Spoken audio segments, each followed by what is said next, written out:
Os parquinhos surgiram depois da Segunda Guerra Mundial. Foi o arquiteto Aldo van Eyck que teve a ideia de transformar terrenos vazios e abandonados de Amsterdã em áreas de recreação. Em 1947, a cidade tinha só um. 30 anos depois, eram mais de 700.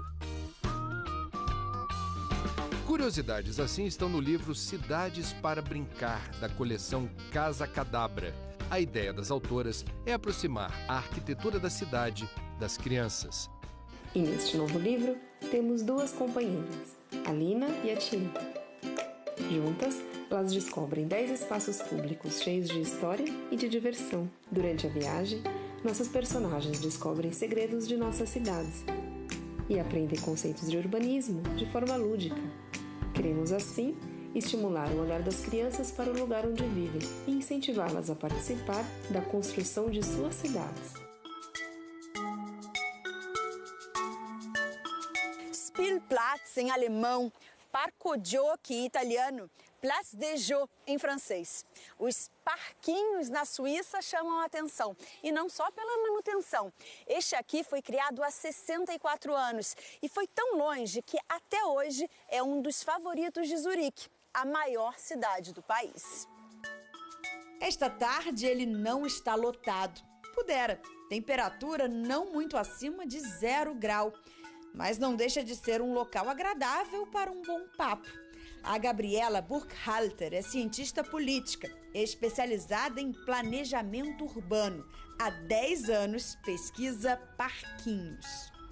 Les places de jeu, c'est lié à l'industrialisation dans les grandes villes, dans les pays industrialisés, donc qui étaient surtout l'Angleterre au début, et puis après aussi l'Allemagne, les États-Unis.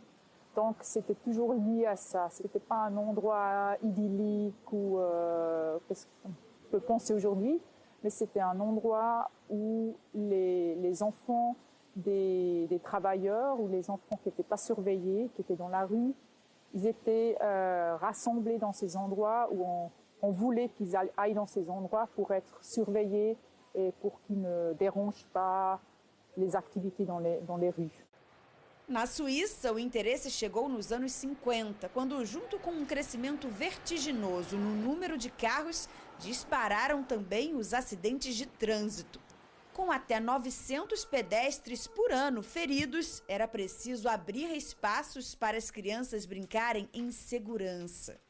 Il y a une histoire intéressante qui s'est développée à partir des années 50, parce qu'il y avait une organisation au niveau suisse qui s'occupait des enfants à différents égards, la santé, la famille, tout ça. Et là, il y avait un personnage, Alfred Lederman, qui lui s'intéressait aux places de jeu. Et donc lui, il est allé voir des nouveaux concepts de places de jeu ailleurs, en Scandinavie, et il a ramené ses idées ici. Ici, c'est un quartier industrialisé. Dans les années 1930, il y avait partout des cheminées. Et ici, il y avait déjà des habitations comme maintenant. Criado em 1954, o parquinho de Wipkingen foi pioneiro na Suíça.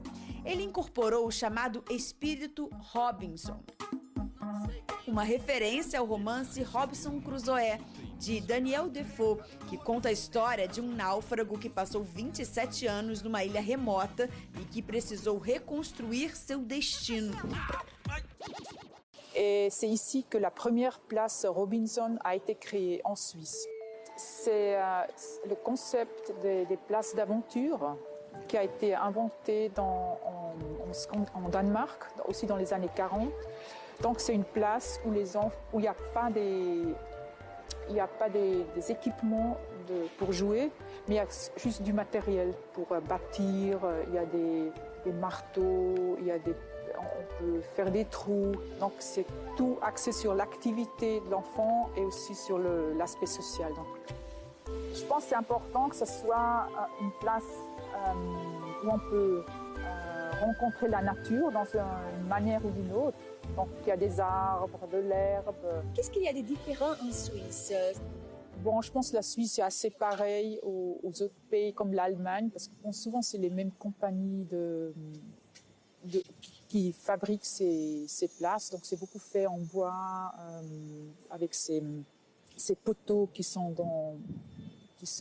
enfoncés dans le sol. Et puis après il y a des filets, ou il y a des tours, donc il y a différentes hauteurs pour grimper, tout ça. Donc ça c'est assez un peu internationalisé. Donc c'est un assez haut standing, parce que c'est fait en bois, donc c'est plus cher.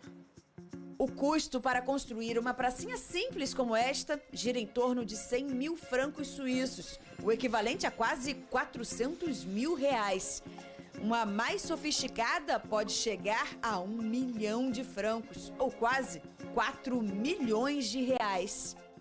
Qu'est-ce qu'une place des jeux comme ça peut révéler sur la manière dont une ville traite des enfants? Oui.